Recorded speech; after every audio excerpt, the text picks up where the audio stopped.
Izin memperkenalkan diri, Pak. Taruna tingkat 3 Politeknik Pengayoman Indonesia jurusan Ilmu Kemasyarakatan. Nama Nathanael Glasio, STB 5034, Prodi Teknik Pemasyarakatan kelas B. Izin, Pak. Pada kesempatan kali ini saya ingin membuat video eh UAS tentang tutorial menggunakan SPSS, Pak.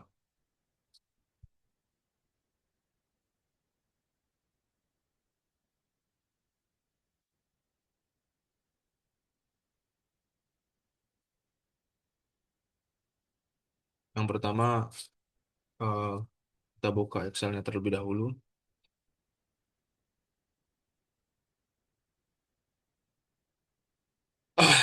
Untuk laki-laki, karena di sini datanya cuma laki-laki, jadi saya buat kodenya satu, jumlah keseluruhan 189. Untuk saya mencari usia, saya menggunakan N, banyaknya nilai ada 189, X max, rumusnya seperti ini, Pak. Nanti tinggal di blok, semua hasilnya 60, begitu juga dengan X min, itu 18, tinggal di blok nanti hasilnya 18. Untuk mencari range sendiri, saya menggunakan rumus X max dikurang X min, hasilnya 42. Untuk jumlah kelas sendiri, saya menggunakan jurus log, rumus log, yaitu 1 plus 3,3 dibagi log N, atau jumlah keseluruhan nilai. Untuk panjangnya sendiri, saya menggunakan rumus range dibagi dengan jumlah kelas, yang ketemu hasilnya di 4,93402, atau dibulatkan jadi hasilnya 5. Ini juga dibulatkan tadi hasilnya 9. Untuk mencari interval sendiri, saya menggunakan rumus. Di sini intervalnya 18. Menggunakan nilai X min atau nilai paling kecil. Di sini nggak bisa langsung ditambahin 18 tambah 5, karena 18 juga terhitung ya. Jadi kita menggunakan rumus ini untuk mempermudah. Rumusnya itu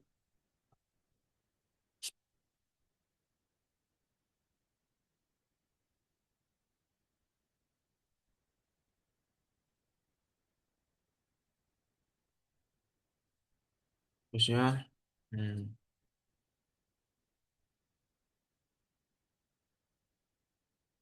kurung 5 ditambah buka kurung panjang kelasnya tadi dikurang 1 tutup kurung, tutup kurung, kita enter. Ini hasilnya dan seterusnya untuk mempermudah mencari interval. Di sini juga saya menggunakan rumus konkatenate untuk mempermudah mencari interval kelasnya di sini, Pak. Ini rumusnya.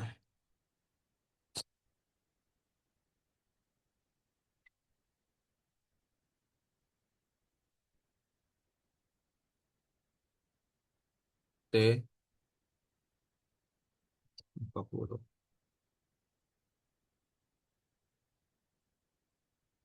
B buka kurung eh ini tadi BU5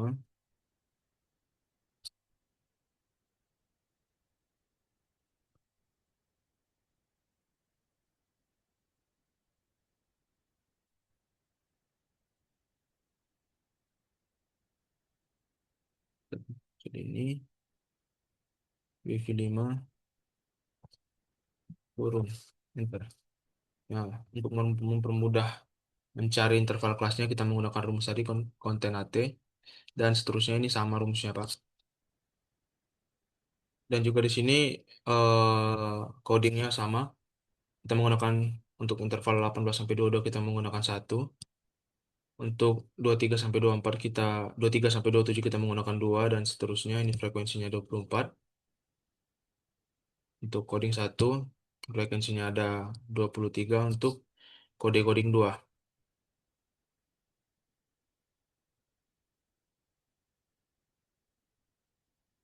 eh wait. Di sini untuk vonis juga menggunakan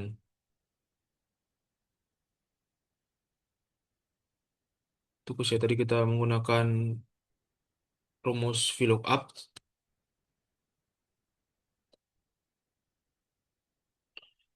untuk mencari rumus VLOOKUP seperti ini Pak. Hmm,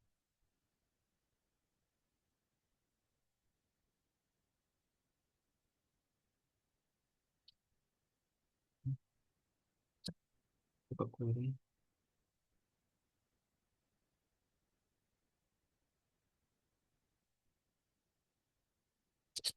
Ini D4.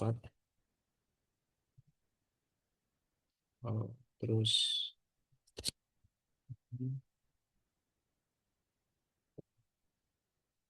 blok.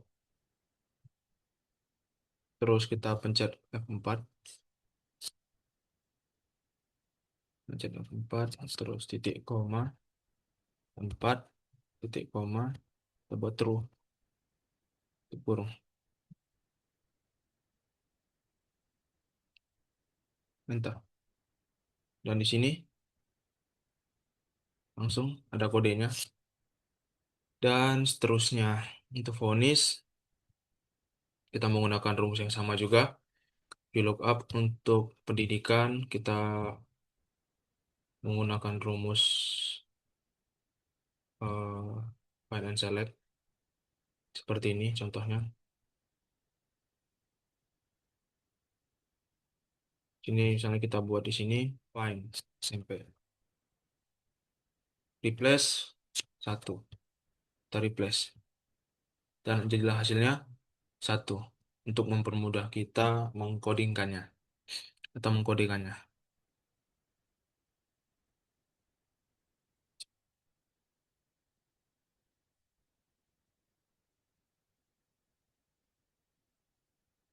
Korupsi kita juga sama menggunakan rumus VLOOKUP.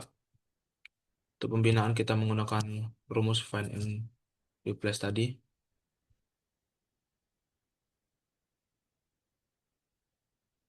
Di sini sama, kita masih menggunakan rumus yang sama untuk mencari vonis yang tadi. Kita menggunakan rumus yang sama. Masih nilai N, X max, dapat 108, X min, 48, range-nya masih menggunakan rumus yang tadi. X max dikurang X min, jumlah kelasnya masih menggunakan rumus yang sama. 1 plus 3,3 log dibagi log N tadi, hasilnya 9. Sekarang kita bulatin, dan panjang kelasnya sama. Kita menggunakan rumus range dibagi jumlah kelas, hasilnya 7 karena kita bulatin. Ini kode-kodenya. Untuk 48 sampai 54 kita gunakan kode 1, 55 sampai 61 kita gunakan kode 2 dan seterusnya. Di sini juga tidak tamat SD kita gunakan kode 1, SD 2 dan seterusnya. Kasus korupsi kita gunakan 1, pencurian 2 dan seterusnya. Pembinaan kita gunakan menjahit 1 pakai PKBM 2 dan seterusnya. Di sini saya sudah menyiapkan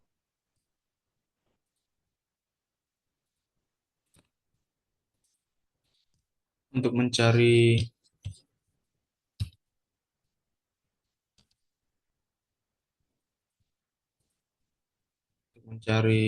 eh, total X-nya. Sini kita menggunakan rumus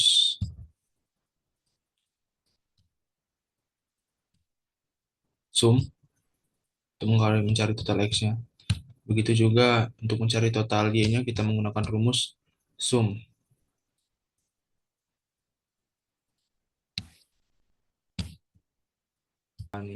nilainya yang tadi, untuk data yang tadi. Di sini langsung kita blok dari atas ke bawah. Di sini kita Ctrl C, terus di sini langsung kita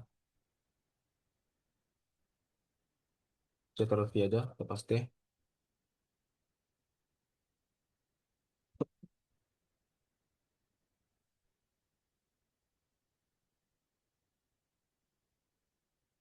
Ini tabelnya.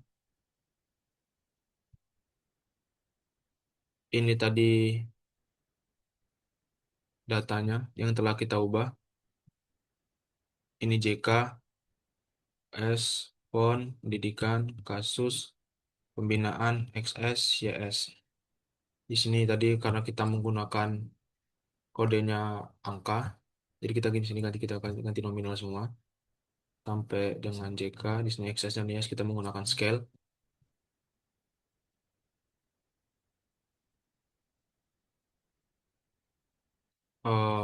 Terus yang kedua kita mencari analyze deskriptif statistik frekuensi. Sekarang kita nyari nilai XS dan YS-nya. Ini kita pindahin dulu.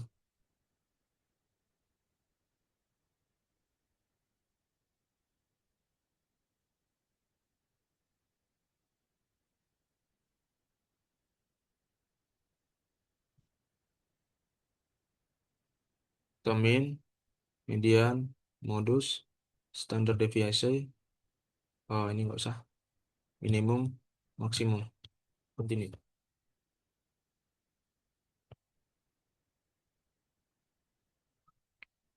Oke. Dan di sini ketemulah eh tadi frekuensinya, nilainya telah kita ubah tadi.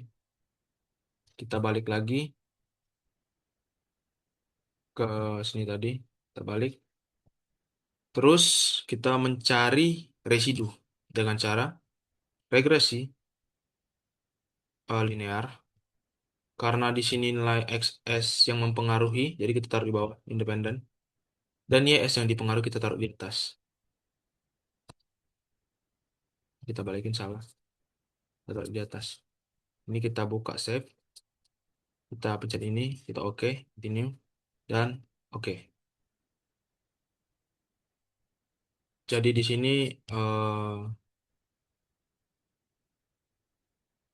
kita telah menemukan residu. Ini residunya. Kita balik lagi ke SPSS tadi. Kita balik.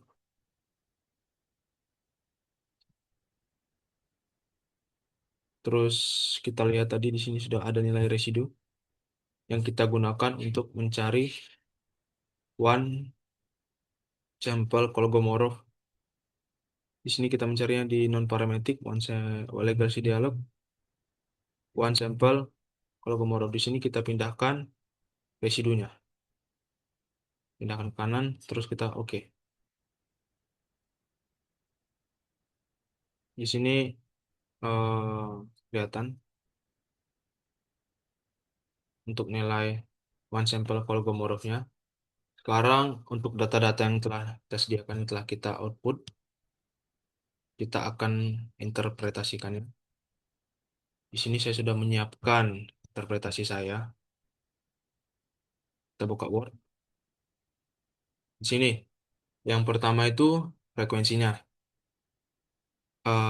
Di sini total frekuensi statistiknya, semua responden adalah 189. Jenis kelaminnya terdapat jenis kelamin laki-laki yang ditandai dengan kode 1. Untuk usia sendiri, terdapat 9 kode, dan mayoritas usia itu ada berada di kode 8. Karena eh, jumlahnya ada 28 dengan presentasenya 14,8% dari data yang ada, jadi dapat kita simpulkan Kode 8 adalah mayoritasnya. Untuk vonis sendiri terdapat 9 kategori. Di sini ada 3 kategori yang memiliki jumlah yang mirip-mirip. Ada kategori 5, 6, dan kategori 2. Ini. Untuk mayoritas tetap dipegang kategori 5 karena jumlahnya ada 31 orang dengan presentasi 16,4%. Jadi, dapat kita simpulkan lama vonis atau hukuman para responden banyak berada di kategori sedang. Untuk pendidikan sendiri, itu mempunyai 5 kategori. Kategori paling banyak itu ada di kategori 3 dan 4 karena mempunyai 41 orang dengan presentasi 21,7% dari jumlah data. Eh, Interpretasi mayoritas responden memiliki tingkat pendidikan menengah sesuai kode.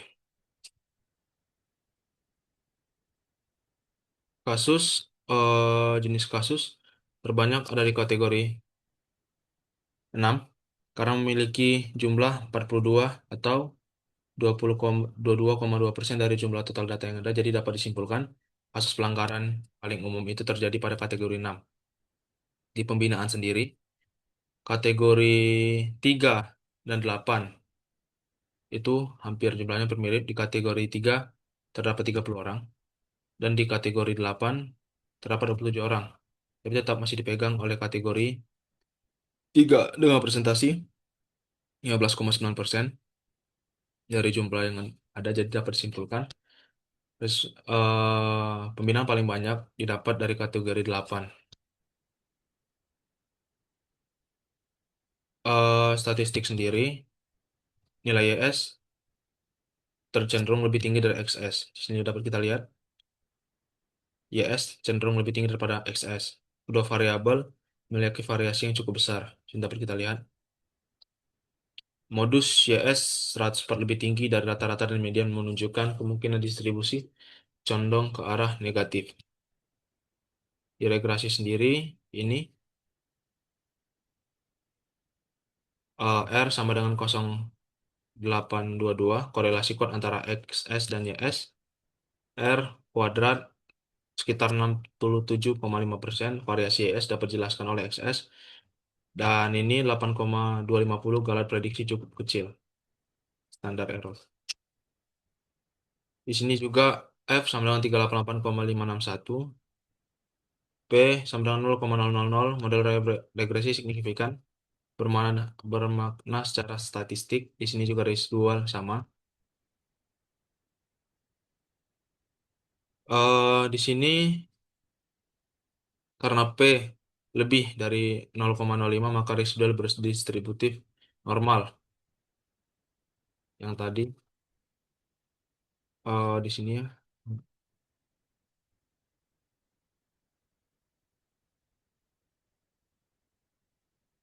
Hmm, ini tadi ini yang 0,59. Ini tadi 0,57 karena lebih dari P sama 0,05.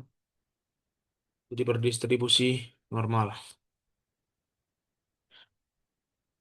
Interpretasi syarat normalitas residual terpenuhi, model regresi valid. Kesimpulan umumnya variabel XS berpengaruh signifikan kuat terhadap YS. Model regresi yang dibangun valid secara statistik dan bisa dipakai untuk memprediksi YS berdasarkan XS. Data normal, tidak ada pelanggaran asumsi besar. Sekian tutorial SPSS yang dapat saya sampaikan. Bila ada banyak salah kata atau kurang dalam pemaknaan, saya minta maaf. Sekian dari saya, Nathanael Glasio, dan terima kasih.